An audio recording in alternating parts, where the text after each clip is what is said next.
After 650 million years, Edaran Tan Chong Motors is finally updating the Nissan Serena, which, most importantly, in addition to all the aesthetic changes, now comes with the vaunted e-Power powertrain.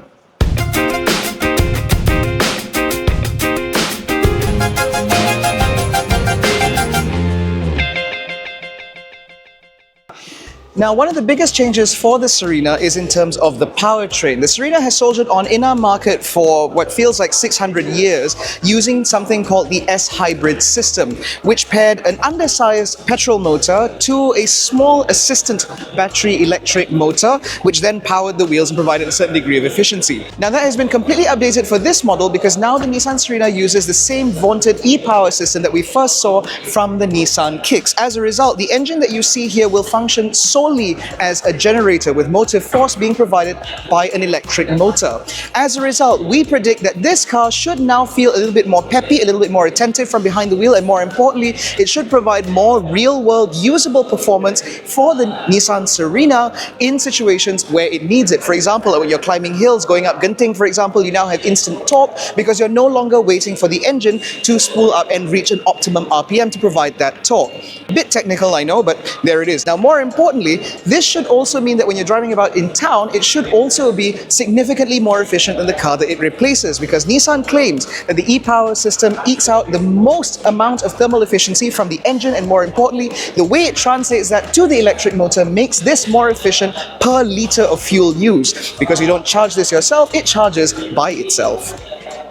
But of course, the big update with the Serena comes also in terms of its overall aesthetics. As you can see, the V-Motion grille has been reimagined for this car, where it now integrates full LED headlights here with chrome elements and make it bleed into the grille and make it look quite sharp. You also get the latest generation Nissan logo up front, which is now illuminated, but only with the positioning lights. And that does help to make this car look a little bit fresher, a little bit neater, even though ultimately it is based off of the outgoing Serena and its chassis. As we move down the side, as you can see, rolling stock is handled by a set of 16-inch alloy wheels wrapped in Goodyear Assurance tires. Now, the size is a bit dinky, but then again, given the fact that this is a car that is focused primarily on efficiency, this does seem to make sense. The glass house on the Serena is also something that is worth noting because the belt line is quite low, meaning there is plenty of glass, so this interior does feel quite light and airy. And we can't show you the interior. However, I can tell you that this car does come with powered doors on either side, which is exactly what MPV customers want. At the rear, the changes are rather minimal, limited to only the new badge as well as this Serena typeface here, and of course a new set of taillights, which I think makes this car look a little bit like a Honda N-Box. Now, the overall back end of this car is quite neat and clean, but most importantly, there is no compromise in terms of safety. That's because behind this tailgate, you will find 3 rows of seats and a pretty decent amount of space, and this is ultimately the selling point of the Nissan Serena, the fact that you can actually put full adults all the way in the car, all the way to the back without any compromise. And in terms of overall boot space, you can load this up in a little shallow space, but only up to about here. But this still does make this more practical than something like a Toyota Veloz or a Nissan Xpander for that matter. Now again, we can't show you the interior, so unfortunately this is all you get to see. So right now we are currently driving the Nissan Serena S Hybrid, which is the outgoing model. Now, this car has been in the market for quite some time, and the powertrain in this car is essentially a 2-litre naturally aspirated 4-cylinder, which is then mated to a small sort of assisting electric motor to provide a relatively mild-ish hybrid system. Now, this car has been in the market, as I mentioned, for quite some time, and so this is a car that's quite familiar to a lot of Malaysian families. But the reason why they're taking us out in this car is in order to experience just how polished this powertrain has been and why it's been such a favorite for a lot of families for quite some time before we then move into the new e-Power system. Now, like a lot of other conventional systems, this essentially just uses the engine as your primary source of motivation, with the electric motor only coming in as an assistant for when you need a little bit of instant extra torque, and more importantly for when you're taking off. And so the amount of assistance and the amount of involvement of the electric motor is relatively limited because it is a small motor. So as we merge onto the main road, we can feel the fact that the CVT and that 2-litre 4-cylinder are working together in order to provide a little bit of motive force. But of course, the RPMs in this car are kept quite low because that CVT, which I believe is called the Xtronic CVT, does a very good job at keeping this engine within that torque band. And more importantly, the engine doesn't have to work that hard when it comes to takeoff, for example, because it has that electric motor helping. The downside of this system is the fact that, number one, you are primarily relying on the engine, which means that whatever inherent qualities the engine has, like for example, when you're taking off like this, you might be able to hear that engine working a little bit harder in order to get you up to speed, especially if you're trying to get up to speed on an incline. And so the engine will work a little bit harder there. The CVT will allow the RPMs to rise to a point where that engine may come off as being a little bit intrusive. In addition to that, because it's a relatively small electric motor, it's also fed by a relatively small battery, which means that this car doesn't really have a particularly usable all-electric range. That's not really the point of a system like this. And so it's just to sort of taper off and edge off the overall experience from being fully reliant on the 2-litre 4-cylinder petrol mill up front. One of the other things that I've come to realize about this car as I'm driving it around, because I've never actually driven this for work at least, is the fact that because the Serena is a relatively long-toothed vehicle, that does mean that when you stop, for example, you actually have to keep your foot on the brake to keep the car stationary. This pales in comparison to much newer cars where you have things like auto hold, for example, which makes life a lot easier when you're stopped at traffic lights, for example. But that said, because this is ultimately a hybrid, it does mean that when you are stationary, the engine just shuts off while still keeping the air conditioning running and so on, so everybody remains comfortable within the car. I'm sure that saves about 10% of fuel or something to that effect, or up to 10%, as it usually is the case. But I think what I find to be quite impressive about even this short sort of 10-15 minute test drive is just how polished the Serena S Hybrid really is. Like I said, this is not a new car. The S Hybrid system in this car is quite aged, as it were. But even then, in 2025, driving this around, this car still feels incredibly refined and very smooth, no doubt aided by the Xtronic CVT gearbox, which is among the very smoothest CVT gearboxes on the market, alongside technologies such as Subaru's CVT automatic gearboxes. It does a very good job at getting the engine into the right torque band in order to provide the motive force necessary, and in urban speeds, you never really feel the need to strain the engine. And of course, the fact that even in a car like this, you have an excellent glass house, you have great visibility all the way around, and because you sit quite up high, it feels like you have a great placement of where everything else is around the car, and that also allows you as a driver to feel a little bit more confident behind the wheel in terms of threading it through traffic or through narrow roads and so on. These are all very positive points for the Nissan Serena, for the existing C27 model, and that makes me a little bit more excited to drive the C28. Okay, so now we are in the Serena e-Power, and there are many things in this car that I would like to show you, but I can't, because Edaran Tan Chong Motors has asked us very specifically not to show the interior or talk too much about the specifications of this car, and so we're just going to focus on the driving experience, what it's like to sample the e-Power system in this car, which they say operates in the same way as the Kicks, but has been further refined for this specific MPV application. And so we're going to focus on that primarily. But what I can tell you with absolute certainty is that the interior of this car does look and feel like a newer vehicle in a very positive way. And it certainly feels that there have been some upgrades in terms of perceived quality, but I suspect if I speak anymore, someone's gonna get mad at me, so I'm just gonna stop there. Now, because this runs on the e-Power system, as we take off now, you can hear the parking sensors going off, but as we take off now, the engine is basically off, and so there's very little noise in here, if any at all. On top of that, it's incredibly smooth because we're not relying on the engine or the CVT in order to provide the torque to make us move.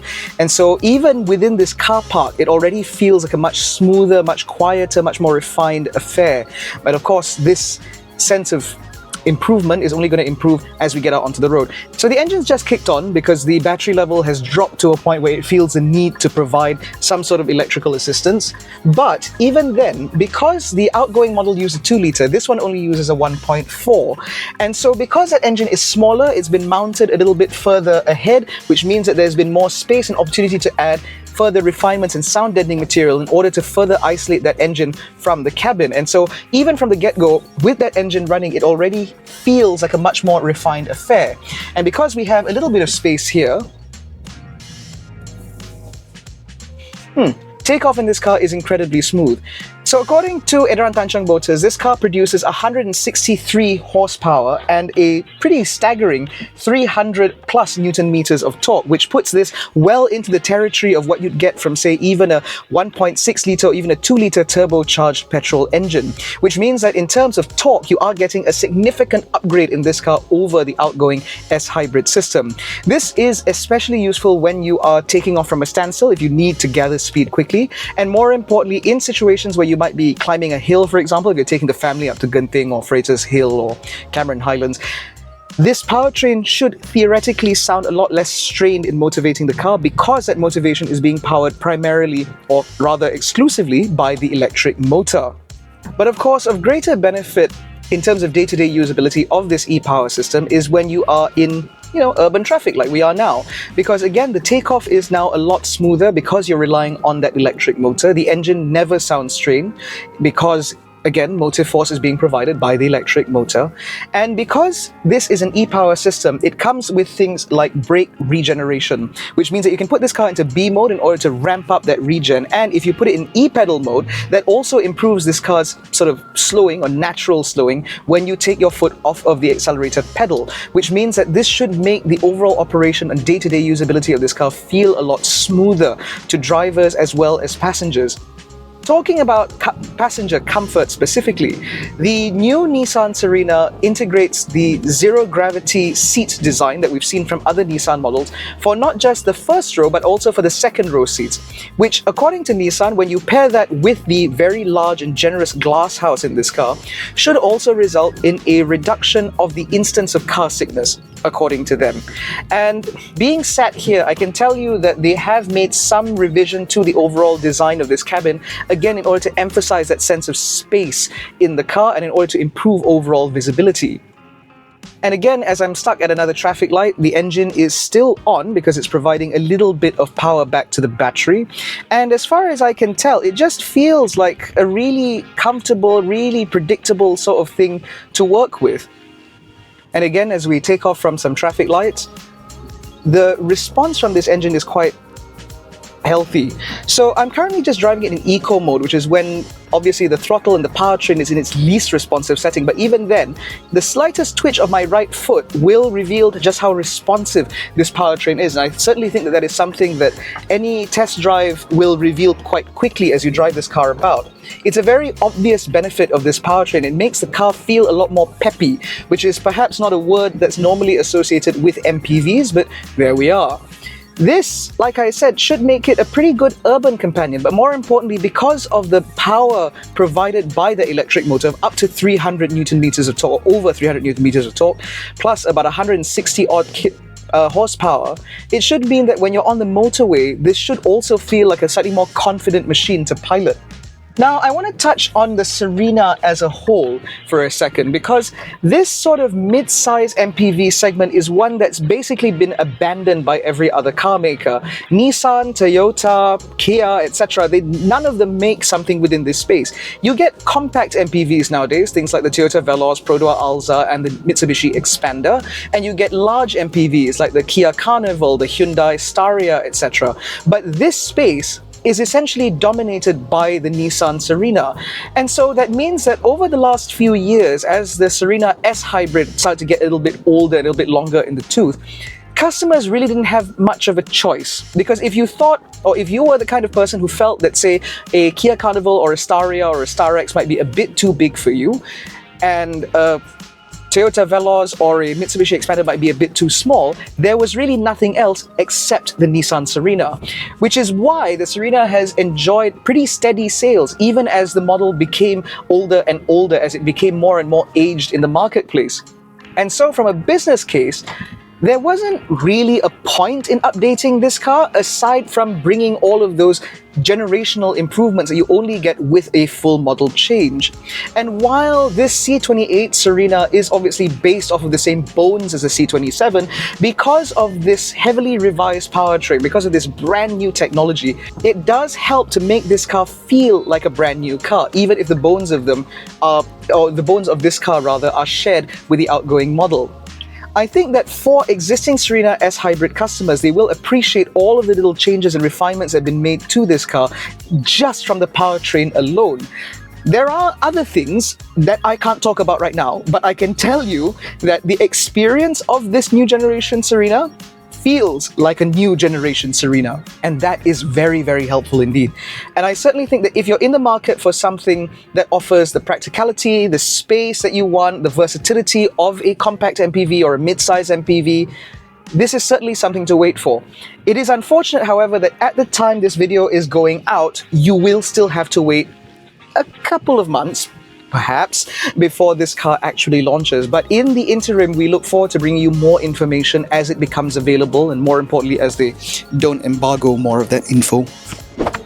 Now, we'd love to talk to you a little bit more about the specifications of this car. Unfortunately, there is a strict embargo on that until we have a more in-depth opportunity to discuss this car. However, based on what we've seen and based on what we've driven and what we've experienced with the Nissan Serena e-Power, it is very clear that this will remain the ultimate choice for families and buyers looking for a mid-size MPV who might not want something as large as something like a Kia Carnival or a Hyundai Staria, but do not want something as small as, say, a Mitsubishi Xpander or a Toyota Veloz.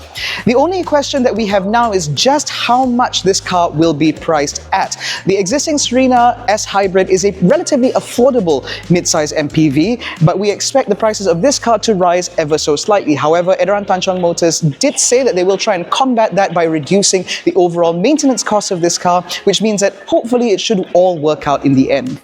In any case, that concludes our exclusive media preview of the new Nissan Serena e-Power launching in Q1 2026. If you enjoyed this video, please give it a thumbs up, subscribe to the channel, hit the little bell icon to be notified every time we make a new upload. Don't forget to follow us on Facebook, Twitter and Instagram. All the links are in the description below, including the link to join our new WhatsApp channel where you will stay up to date with our very latest updates from the Malaysian motoring industry. Thank you so much for watching. We'll catch you next one. Take care, stay safe and drive electric.